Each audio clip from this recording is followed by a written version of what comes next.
Para po makilala po na buong taga-Santol, na buong bayan ng Balagtas, ang ating pinagmamalaki, isa rin po sa sariling natin. Palakpakan po natin si Atty. B. Rodriguez. Maraming salamat kay Cap Mel at magandang hapon po sa inyo lahat. Salamat po, Nanay. At meron lang po akong maiksing kodi ko para wala po malagpasan. Nais ko pong batiin ang ating mga opisyal na Barangay Santol dito sa Baliwag at Balagtas at dito ang ating mga kagawad, Konsehal Edgardo Bagay, Konsehal Jonathan Kabuhan, Konsehal Santiago Silungan, Konsehal Michael Suarez, Konsehala Josephine Parr, Konsehal Cesar Biag, at Konsehal Elmer Libiran. Ganon din ang ating SK, si SK Jeremy Lin Di Magibang, ang ating sekretaryo si Edlin Galvez, ang ating usurero si Glenn Dizon, ang ating mga mahal na barangay tanod na nagpapanatili na kapayapaan sa ating lugar, ang ating lingkod lingap ngayon, mother leaders, DHWs, barangay midwife, black leaders of Balagtas Heights and Northville, at sa inyo lahat.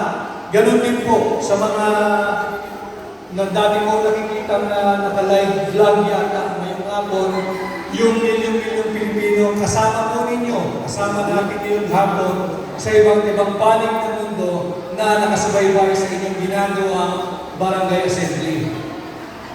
Nais ko po sabihin congratulations kay Kapitan sapagkat po ang isa sa mga advokasya na sinusulong ng hambang ng maisog, yung transparency at accountability. At tuwing merong Barangay Assembly, this is the annual reporting of the barangay.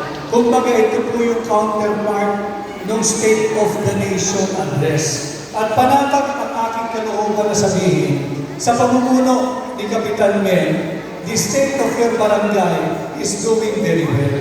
Sapagkat sa kanyang paglilingkod, meron po kayong transparency at meron po siyang accountability. Otherwise, hindi po siya maglulunsad ng Barangay Assembly dahil ayaw niya magtatanong kung paano dinasta yung budget ng barangay kung saan proyekto ito napunta. Subalit, the fact that he is ready na magpasuri at buksan ang book of accounts sa inyong barangay, pinapakita lamang na dito sa inyong barangay, buhay na buhay ang prinsipyo ng transparency at higit sa lahat, buhay na buhay ang prinsipyo ng accountability. Sapagkat handa siya kasama ng konseho na suriin ninyong lahat ang libro ng inyong barangay, ang estado ng kalusugan ng inyong finances at ang estado ng inyong infrastruktura, yung mga programang pangkabuhayan at kung ano pa. Ako ho ay hindi magpapakilala. Ako po ay si Atty. Vic Rodriguez at salamat po sa inyong mainit na pagtanggap. At ako ho ay naririto dahil yun nga ho, ako'y nakapag-file ng aking kandidatura at opisyal at formal na po ako ninyong aplikante sa pagkasenador. Ako ho ay kumakandidato bilang isang independent candidate sa tulong ng ating social movement na hambang maisog at sa tulong ng ating butihing Pangulong Rodrigo Roa Duterte. Kunin ko po itong pagkakataon ito. Makikita po siguro ninyo doon sa aking ilang tarpaulin na nakasabit po dyan dahil tayo independent niya. Ang ating pong prinsipyo sa atong maisog ay nananawagan tayo for a leadership that calls for transparency, accountability, peace and security. And in my candidacy as an applicant, bilang aplikante ninyo bilang senador, pangunahin po sa akin ay yung war on corruption. At yan din po, tinanggap kong amon na pamunuan at maging tunay na oposisyon at isulong ang good governance. Simulan ko lang po doon sa war on corruption. Kanina ho, galing din ako sa kabilang bahagi naman ng ating probinsyang Bulacan sa Bukawi at hinarap ko rin po yung mga senior citizens. At sinabi ko nga sa kanila, importante na malaman po ninyo, kayong lahat dito. When I was having lunch early this noon time, kasama ko si Capmen at ang kanyang kapatid na si Mark, nag-uusap kami na ang punot dulo ng problema ng ating bansa ay ang korupsyon. At ang punot dulo ng korupsyon na yan ay ang taunang budget ng ating pamahalaan. I believe that the alpha and the omega of all our problems as a nation, as a country, and as a people, is the budget. Dahil doon nila kinukuha, doon nila kinukurap, doon nila ninanakaw lahat ng pondong dapat sana ay para sa inyo. Kaya importante na tayo magbigkis-bigkis at malaman natin ang importansya at kahalagahan nitong nalalapit na midterm election. Kinakailangan po tayo magtulong-tulong. Hindi ko lang matitiyak kung kapag kayo ba ay binabaha dito. Ano, pag may bagyo o malakas na ulan o habagan? Pag malakas ang ulan. Alam mo ninyo, na-report po ni Kapitan kanina yung inyong estado bilang barangay. Ito pong usapin natin sa national budget, napakahalaga dahil kayo lahat leaders. Probably, after I explain this to you, in my most simplified way, ipilitin ko pong pasimplihin. Ang budget po ng Pilipinas ngayong taon ay 5.75 trillion. Hindi po billion ha, maliit po yun. Hindi po milyon, sobrang liit po nun. Hindi po daang libo, napakaliit po. 5.75 trillion pesos. At kayo, kagaya mo rin, nakakaranas ng baha tuwing malakas ang ulan, tuwing may bagyo, at tuwing nagtatagpo si bagyo at si habagat. Subalit, papayag ba kayo na yan na lang ang standard o estado ng ating buhay? Na tuwing umuulan, sasabihin sa inyo ng national government, tiis-tiis lang kayo. Yung bahat yan, kahit hanggang dito, lagpas ulo, uhupatin yan. Ganyan kasi talaga ang buhay natin. Hindi po yan ang standard of life that you deserve, that I deserve, that we Filipinos deserve. Ang katotohanan na pilit nilang tinatago sa 5.75 trillion pesos budget for this year, kada araw, at ito po ay hindi haka-haka, ito po ay nakarecord sa libro ng gobyerno. Bawat araw, gumagastos ang ating national government ng 1.4 billion pesos para sa baha.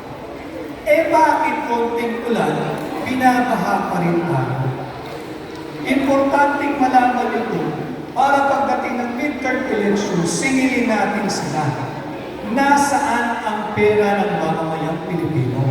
Nasaan yung 1.4 billion pesos per day na dapat sana ginugugol ninyo sa flood control mitigation programs? At doon po sa 5.75 trillion pesos na yan, for this year alone, ang nakaalat po o yung tinabi nila para sa flood control programs ay nasa 250 billion pesos more or less. Isang taon, 250 billion pesos. Pero ulit, umulang lamang ng kaunti kahit walang bagyo. Bisitahin lang tayo ng habagat, walang bagyo. Pag may lalo na pag may bagyo, at higit pa, pag nagsabay si habagat at ang bagyo, bubuabaha at lumulubog yung ating mga pamayanan. Hanapin natin sa kanila, nasaan yung 500 billion pesos na yan na linunustay ninyo. At siguro naman, ang dami ko rin nakitang mga kabataan na nakatutok din naman kayo sa social media. Nakikita nyo rin at kilala nyo rin kung sino yung mga magbabatas na ginagawang fashion show at parang catwalk or fashion hall ang Kongreso, ang Senado. Ibinabandera yung mamahalin nila na signature bags, yung Hermes brand na ang isang pang nakaliit nagkakahalaga pa ng 2 million pesos. Yung relo na nagkakahalaga ng 5 to 25 million pesos. Pera po natin yun. Pera po natin yun. Panagutin natin sila, kaya hinihikayat ko na magsama-sama po tayo dito sa ating war on corruption. Ito po'y napakahalaga sapagkat bukod sa 500 billion pesos na flood control funds, narami rin po tayo nakikita na sa senior years na, yung senior citizen. Importante po sa ating lahat, yung PhilHealth. Yung PhilHealth, ito po yung government health insurance program. Ito sana yung tutustos sa ating pagpapa-hospital. Kung meron magkakasakit sa ating pamilya, hindi kaya tayo mismo. Subalit, ito lamang pong taon din ito. Meron pong 90 billion. Iba pa ho yung 500 billion. May 90 billion pesos ang PhilHealth. Kinuha din po sa inyo. Kinuha din po sa atin. Kinuha ng administrasyon ni Bongbong Marcos.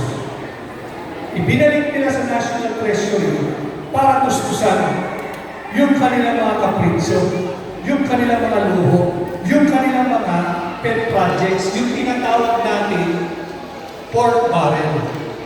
Pera po niyo yun eh. Paano kung halimbawa, meron ulit laki ng COVID-19 na pandemyang bumisita sa Pilipinas at sa buong mundo.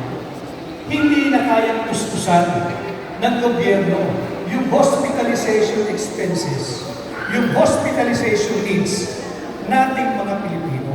Bukod pa yan, yung ating mga health workers, they are risking their lives sa pagtugon sa mga krisis o krisis pangkalusugan, higit pa kung pandemya. Saan kukuha ng pambayad ng gobyerno kung sakaling meron na naman pandemya umisita? Kinuha ng gobyerno yung 90 billion ninyo na dapat sana'y gagamitin para sa inyong kalusugan. Yung sa PhilHealth funds. Kaya ito po yung mahalagang issue na dapat nalalaman ninyo at tayo po dito sa hakbang ng maiso ay iikutin po natin halos lahat ng sulok ng Pilipinas kung tayo may tulutan. Time permitting, ay ikot natin lahat para malaman ng buong Pilipino yung tunay na issue sa ating bansa na pilit pinagtatakpan ng mainstream media, ng dyaryo, ng TV, ng radyo. Wala na ho, yung balitang walang pinipilingan, serbisyong totoo lang, hindi na po ipabalita ng totoo yun. Buti na lamang, meron po tayo tinatawag ng new media. Ito makasama natin na nag-live stream po ngayon, yung social media. Diyan malalaman ninyo yung tunay na estado ng ating pamahalaan. At yung pangalawa po, yung true opposition. Nung ako ay nag-decide na tumugon sa hamon na pagmumuhan ang tunay na opposition, malinaw po sa akin na wala ng proper check and balance sa gobyerno. Lahat na lang ay nakopong na ng Bongbong Marcos administration. Wala na akong nagtatanggol sa ating mga Pilipino. Wala na po nagbabantay sa kaban ng bayan. Sige-sige nilang inuubos ang pera ninyo, ang pera natin mga Pilipino. Yung 575 trillion pesos, higit kumulang po sa kalahating yan, ay inutang ng ating gobyerno. Inutang ng gobyerno, pero kailangan po malalaman ninyo ito. Dahil hindi po gobyerno ang magbabayad dito. Habang ako po ay nagsasalita sa harapan ninyo ngayong hapon, ang utang po ng Pilipinas ay nasa almost 16 trillion pesos. Ano naman sa inyo? Utang naman ng gobyerno yan. Alam mo ninyo, dapat may pakiram kayo. Dahil tayong lahat ay magbabayad nito.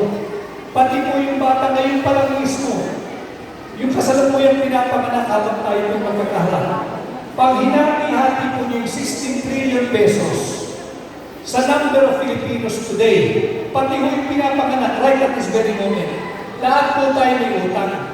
At ang utang po natin, bawat isa, ay lahat dito, walang exception, ay nasa higit kumut 139,000 pesos kada Pilipino ang may pagkakautang.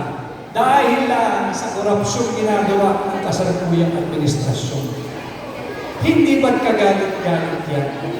Araw-araw nagbabagan kayo ng buto para lamang meron tayo ngayon yung pera at may pakain sa pagbuto. Samantalang sila ay nagpapakasasa gamit ang pera natin mga Pilipino, inilulubog tayo sa utang at siguro higit karamihan sa inyo ngayon lang narinig ito, lahat po tayo nito. May utang po tayo. Ang halaga po ay 139,000 pesos more or less. Just so you would know at para kung kayo ay pumilos, makialam at hindi pa ay actively participate this coming midterm election.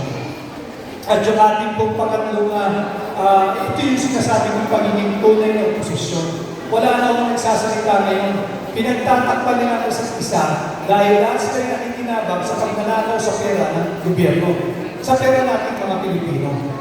At ito nga po yung ating dapat pagtulungan tungo sa good governance o isang mabuting pamayanan at mabuting pamamahan. Yung ginagawa po rin ngayon dito hapon, yun yung barangay assembly kung saan ninalahat ng ating konseho sa pamumuno ng ating Kapitan Mel kung ano na ang estado ng inyong governance dito sa Barangay Santo. Ito po yung dapat tinatahan na landas ng ating pamamahan. At hinihikayat ko rin mo kayo na maging aktibo. It is important that you know what is at stake for the country, what is at stake for you and for me, and for the young Filipinos, and for the generations yet to come, this midterm election. Pag hindi po natin sila pinigilan sa kanilang mga maling gawain, unang-una pong gagawin nila after this midterm election, pag hindi tayo nagsama-sama, tatanggalin nila, i-impeach nila si Vice President Inday Sara Duterte. I am not here to speak on behalf of Vice President Inday.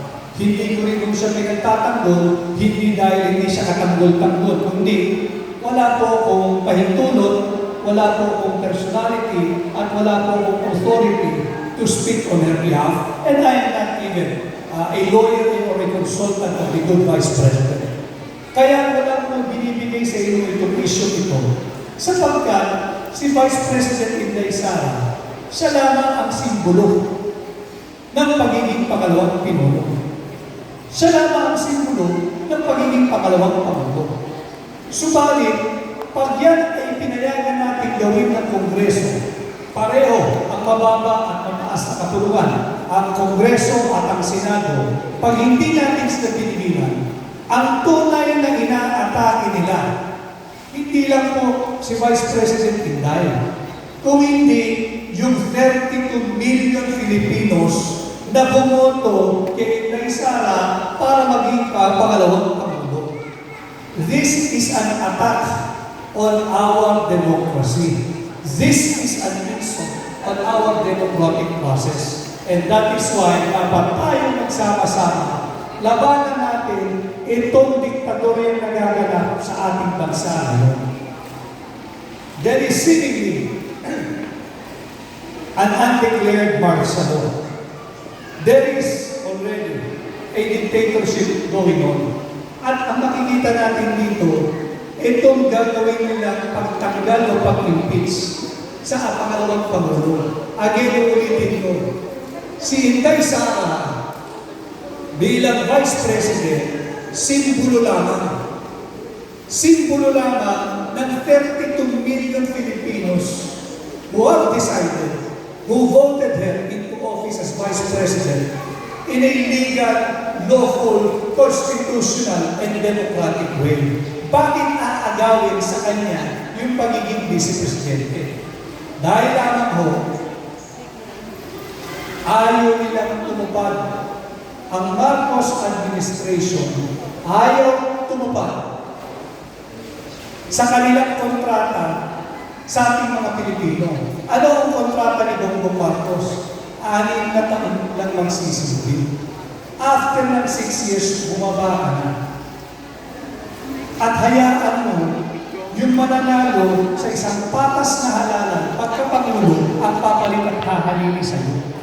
Subalit kitang-kita na ang direksyon nila ay tanggalin ang pangalawang pangulo at magpatuloy sa pwesto, in-event beyond, kahit tapos na yung kanilang 6-year term of office na dapat ay matitigil sa tanghali ng June 30 of 2028. Huwag ho kayong kumawa. Nasa kamay ninyo ang kinabukasan ng ating bansa. And I think, yung midterm election next year, this could be our last chance na pilitin nating baguhin ang direksyon ng ating bansa. Tanggalin po natin dito sa maling direksyon tinatahak ng Bongbong Marcos administration. That is for the immediate term. Tanggalin nila ang pangalawang pangulo para sila'y manatili sa pwesto even beyond their contract with us na 6 years lang. Pangalawa, lalo na mapalawig ang nagaganap na diktadorya. Lalo na sila hindi bababa sa pwesto. Pag hinayaan natin ito, you will never see, we will never see the end of a Marcos Romualdez Marcos rule in our country. Papatay nila muli ang demokrasya. Huwag po tayong kumagat. At pangatlo, ang layunin nila ay mapalitan yung anyo ng ating gobyerno. Ngayon no, ang sistema natin ay presidensyal. Subalit pag hinayaan natin sila, dahil hindi tayo makikialam, hindi tayo magkakaisa-isa ngayong midterm election, papalitan po nila ang anyo ng ating gobyerno from presidential to parliamentary. At pag yan po ay nangyari, we will never see the end of the rule. Hindi na bababa po ito sa pwesto at hindi pang magkakamal ng kapangyarihan at magkakamal ng pera sa pamamagitan ng korupsyon. Huwag po ninyong payagan yan. At alam ko rin, yung ating mga kabataan na active sa social media, kaliwat kanan ko yung ginagawa ng investigasyon sa Kongreso. Alam niyo yun. At pinag-iinitan nila yung sinasabing war on drugs ni Pangulong Duterte. Alam po ninyo, yung war on drugs, lahat po tayo, pati yung mga ating kasamahang tanod sa likod, yung war on drugs, araw-araw po natin ginagawa lahat yan. Huwag po tayo magbulag-bulagan, higit pa, huwag po tayo maging ipokrito. Sa ating pamamahay na lamang, hindi ba binabantayan natin yung ating pamilya na huwag humiko ng droga? Hindi ba binabantayan ninyo inyong mga anak? Inyong mga kasambahay, tinitignan ninyo. Baka meron dyan ay pumasok sa droga o nalululog na sa droga. Bakit hindi binabantayan? Dahil ayaw ninyo silang maging terorista. Dahil ayaw ninyo sa droga. And every day that we do that, we have our own personal war on drugs. Yung ating barangay sa kapitan, hindi siya papayag na pasukin ng drug trade ng inyong barangay bilang ama ng barangay Santol. Nagbabantay yan. Katuwang ang ating mga tanod, katuwang ang chairman ng Peace and Order Council, katuwang ang ating mga pulis, katuwang ang munisipyo, katuwang ang probinsya. Lahat po tayo may war on drugs. At kung meron, wag naman, God forbid, kung meron malapit sa atin, kaibigan, kasambahay, kapamilya, o kaibigan, na nalulong sa droga at alam natin, ano ang ginagawa natin? Nagre-report tayo kay Kapitan. Hihingi tayo ng tulong. O kung meron naman tayong kakayahan, dadali natin sa rehabilitation centers. Maging marihal po yung kakayanan natin, mabahal sa buhay natin, na nalulong sa droga. So lahat tayo, Lahat tayo ay kasali sa war on drugs. Lahat tayo mayroong sariling war on drugs. Yung mga naghahanap po ng trabaho, hihinga ng kanilang potential employer ng clearance. Engineering clearance, police clearance, barangay clearance, kung ano clearance, medical clearance, health clearance, at hihingan din sila ng isang resulta ng negative drug test. Pati ang mga hanap buhay, negosyo at employer at mga puhunan, kasali din po sila sa war on drugs. Kaya itong sinong nagaganap sa Kongreso, punong-puno ng pagiging ipokrito. You ask them, yung mga mambabatas na nag-involve dyan sa hearing ni on war on drugs. Tanong ko kung papayag sila na ang kanilang driver, ang kanilang security, ang kanilang staff, ang kanilang kasambahay, ang kanilang kamag-anak ay adik. Hindi rin sila papayag. So sila kasali rin sa war on drugs. Importante ito dahil hindi natin dapat papasukin. Hindi lamang sa ating komunidad, hindi lamang sa ating barangay, simulan natin sa ating pamilya. Hindi tayo papayag, hindi po ba? Na makapasok ang droga sa ating pamilya dahil pihado, sigurado, sisirain yan ang ating pamilya, ang buhay ng ating mga kaibigan, kasambahay, at mga mahal sa buhay.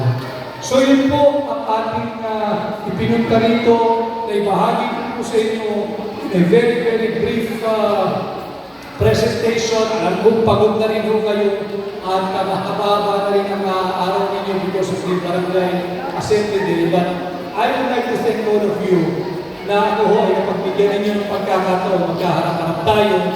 At alam ko na kasama kayo sa higit na nakararaming Pilipino na pagod na sa korupsyon, higit na korupsyon at talamak na korupsyon. At malaking bahagi dito sa ating mga kasama ngayong hapon, meron na rin ganong impresyon kasi ang dami ko nakakausap sa aking pag-ikot sa buong bansa. Sinasabi, Atty. Vic, parang ang hirap ng mahalin ng Pilipinas. Parang ang hirap ng mahalin ng mga Pilipino. Sabi ko, hindi. Huwag kayong susuko para sa Pilipinas. Huwag niyong sukuan ang ating mga kababayan. Huwag niyong sukuan ang mga Pilipino. Mahalin natin ang Pilipino, mahalin natin ang Pilipinas. Walang problema ang mga Pilipino. Ang problema ay yung mga magnanakaw na politiko. Kaya nagkakatiyahan ko kayo, halina, magsama-sama po tayo dito sa advokasiyang ito, yung fight and war on corruption. At wag ho kayong susuko para sa Pilipino. Wag ho niyong sukuan ang ating bansang Pilipinas dahil posible ang pagbabago. Maraming salamat. Ako ulit si Atty. Vic Rodriguez at ako ay aplikante ninyo bilang senador.